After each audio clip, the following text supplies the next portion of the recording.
Hello Chipsters, it's Gav. Welcome to another one of my videos. This time it's part 3 of the Tamiya 1 in 35 scale Pink Panther build. Yes, we have some progress. Only today, but it's progress. Hence the video.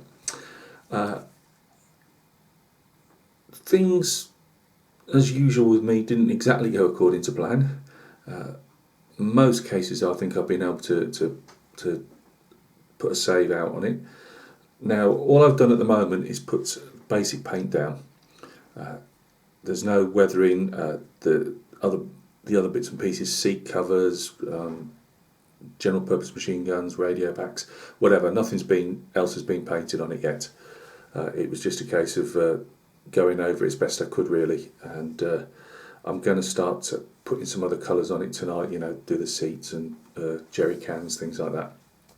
But I just thought, I've got a quiet house for 10 minutes. I was going to do this later on tonight, but usually if my wife's watching television, you guys get to hear half of what's whatever shouty woman program, as I call them, that she's watching at the time. You know, one of these programs where they all just scream and shout at each other. A bit like YouTube, really. Right, so join me down at the bench. Cal, I can't say if it's going to be a short or a long video, but it won't be 44 minutes, that's for sure. But we'll have a quick look. I'm actually, at first I wasn't pleased with the colour, now I am. But anyway, let's go to the bench and we'll have a quick chat and see progress or yeah, let's call it progress for a change. Right guys, thanks for joining me down at the bench. I've raised her up on a couple of paint boxes. Sorry YouTube, this isn't product placement. It's just it's easier to get some height on the subject. Now what I've done, as far as I'm aware, and this is only my opinion, bits I've cribbed off the internet, and to be honest with you, as I say, I've run Landrovers for up until probably about 8 years ago, and so I was always had an interest. I used to go to off-road events and things, so you know, I used to sometimes occasionally see Pink Panthers and whatever at different shows. As far as I'm aware, and thinking back to the old magazines I used to buy, they left Rover bronze green. I don't even think it was NATO green, because we're talking mid to late 60s, I believe. So they left Rover with a bronze green finish, black chassis. They then went to, is it Camels? I mean, oh good, no, it's not Camels. Oh my life, head problems again. Anyway, they went to another factory to be prepped.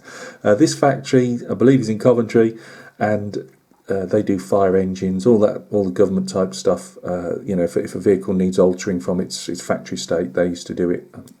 Carmichael's, I believe it's Carmichael's. That's the word I was after. And anyway, go to Carmichael's, and they'd obviously fit it out to whatever the ministry wanted. But they, as far as I'm aware, they still left the factory in their that factory in the bronze green state. Was shipped out to the unit. But if it was for European theatre of operations, obviously they might be, as far as I'm aware, painted NATO green or bronze green with black over. I'm not 100% sure on that one, but the classic British green and black camouflage.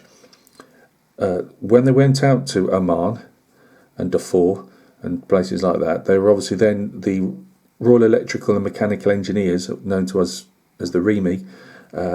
They have these light aid detachments, so small detachments that would be, you know, seconded to like the SAS, the SAS, and they would then do more or less an in-house spray, you know, just all over the shop.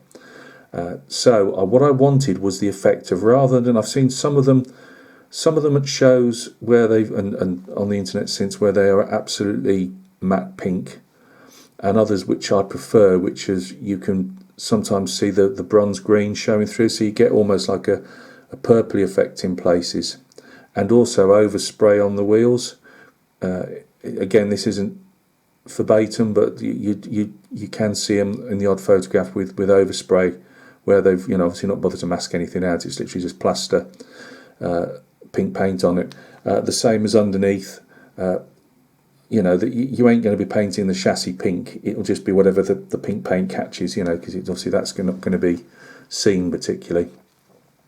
So I'm actually quite chuffed. Now, some of the things that have gone wrong, as they always do with me.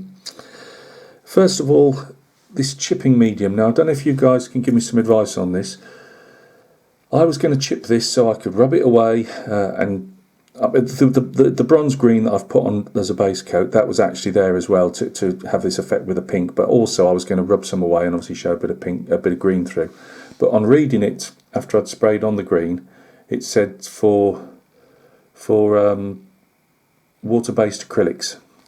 Now, I've been using the only bronze green that I could get at the time off eBay, and it was Mr. Hobby bronze green and Mr. Hobby pink. So I thought, well, I'm not going to bother spraying this if I can't get the damn stuff off. I'm just going to have to paint a few chips on, which, you know, I'm not a problem with. So that was that. So if anybody knows, can you use chipping medium with lacquer paints for a start? Another problem I came across was the pink paint that I bought was actually gloss. So, and I obviously when it's going on wet at first, I'm thinking, it doesn't seem to be drying out particularly. And I looked at the thing and it gloss. Oh well, only Gav. But I've put some. I just use some of the stuff I use mainly for doing my commission painting, soldier wise, and I've just put some Galleria Winsor & Newton matte varnish on, which I also put on my tanks and stuff. And it seems to have done the job fine. I put a couple of coats on. So yeah, that was another cock up. I've also got the sand ladders. Let's just get one up. Sand ladders all done again, showing the green through, and I'll rust a few of them up because I believe these were steel and not. I mean, modern day it's aluminium, isn't it, for lightness in a lot of civilian stuff? But I still believe now the army still uses steel sand ladders. So they'll be a bit of rusted up and a bit of chipped up. So yeah, I've the kit itself. Oh, and also masking the wheel rims. I've got one of those circle templates now, and more or less did a decent job. Again, another cock up was, yes, the circle that I found to fit the wheel rims fitted it perfectly, but was quite close to another one which I never thought of putting a bit of masking tape over. So I'd do a great job there and find I've got a bit of green here. So I've tried my best to sort that out. But again, it's going to have a filter put around as well. You know, I'm going to spray a filter on once I've done all any bits of weathering and stuff as well. So we've got black jerry cans. Now the jerry cans I would say would fit this way, so they're easily pushed in and pulled out. So let's just fingerprints all over it. Here we go.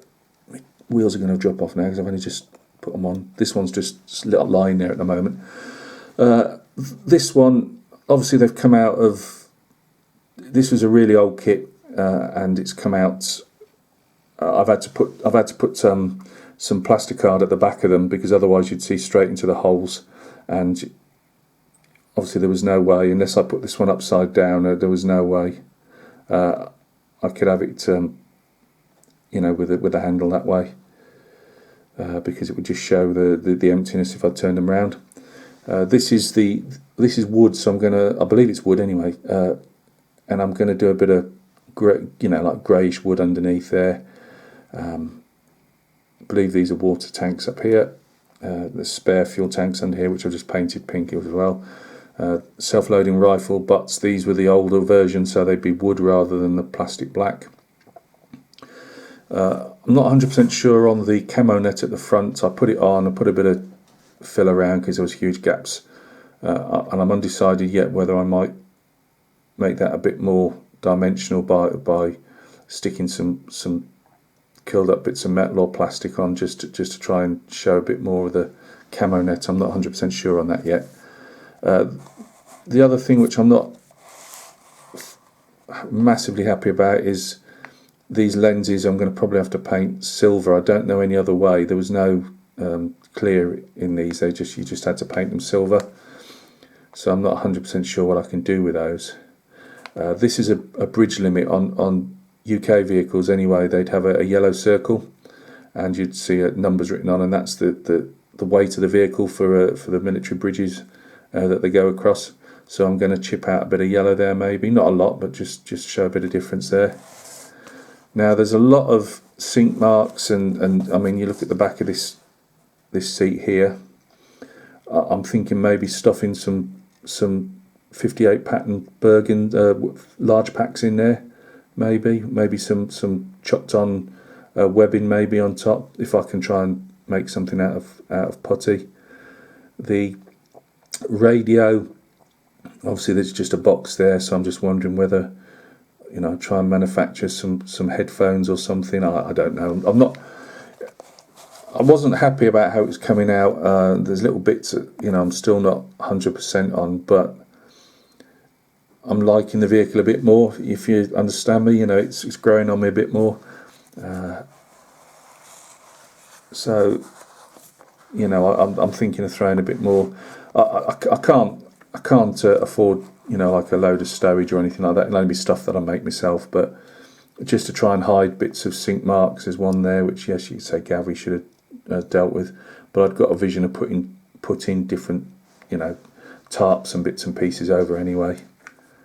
So I'm not going to show you the chassis. It's not much point. I haven't done it. Well, I've blacked it out and it's green, actually green underneath. I've got to do a bit of work on the exhaust. But yeah, it's there's another machine gun obviously got to go on there. Another Jimpy. Jimpy's got to be painted. But I'm actually quite happy with it. I'm not going to put any photographs up. This is an impromptu video. But again, thanks to Mr. and Mrs. Beetle, it's actually coming up quite well. As I say, that was the other thing.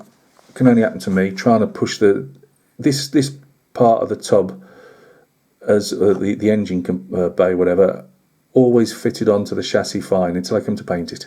Do you think, well, after I painted it, do you think I can get the damn thing on? Because I painted it green in modules, and then I've put it all together and then pinked it up. But of course, I've ended up blooming snapping that side of the steering wheel, which wasn't great. And my sun compass took a bit of a thumping as well. So yeah, it's, you know, there's going to be other colours on here now, because obviously we tarp colours of tarps and things. So there's going to be some more colours on that. I'll just see if does it matter if I turn this light off, show the colour a bit better. No, not really. But yeah, really happy. I'm quite chuffed how the overspray's come out. I've got to find a chain, make a chain up or something to chuck in the middle of that once I actually stick it down. I think she's got to actually sit up high. I'm not going to faff around with it now. I think she's got to stick up at a bit more of an angle. So guys, thank you very much. This is number 3.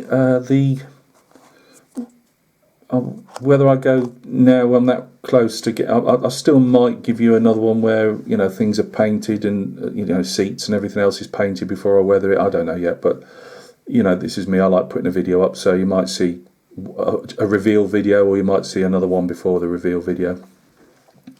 But now it's got its wheels on, providing they stay on. They do move slightly. I'm not going to stuff around now. And I have tried to turn them just rather than so they're not straight on, but they wiggle about so much it probably isn't worth faffing around with at the moment.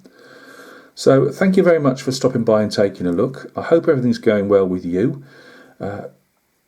The Tiger Tanker did a bit more work too last night, and I actually cut two pieces of the one side of the skirt off that, and stuck a bit more down. Now there was another question. That's it. Another question. What do you guys do with all this stowage? Now I put it all on. In the end, I'd seen Night Shift, and he always says, "Well, I put stowage on and just, as in, you know, all the tools and stuff, and paint round it." Now that was a bit of not stuff up, but it was hard work without, you know, getting in and all the nooks and crannies. I mean, I've got to paint over it anyway. And it was the same with the Tiger. I'm looking up there, she's got towing cables on and that, and it's going to be an absolute bind to get those painted, I think, without splattering the blooming the sides of the tank with different colour paint, with silver, well, I don't know, whatever paint, I'll paint them towing cables. But going back to this one, do you guys think it's better to actually, you know, just have a completely bare body there and paint it all and then stick pre-painted things onto it? Or is it better to stick everything on and then paint it. Just a thought, because as I say, it was running through my head when I was painting it and struggling to get the airbrush into places. I thought, well, maybe I should have actually just left all these off, but then again, I'm not the easiest with the glue, and I've tried it in the past doing it that way, and sometimes I end up with blooming glue splodges everywhere. So I don't know. Just a thought. If you've got any thoughts on it, drop them down in the comments. But thank you very much, guys, for tuning in yet again, and we will catch each other very, very soon, as always, on another video. Cheers.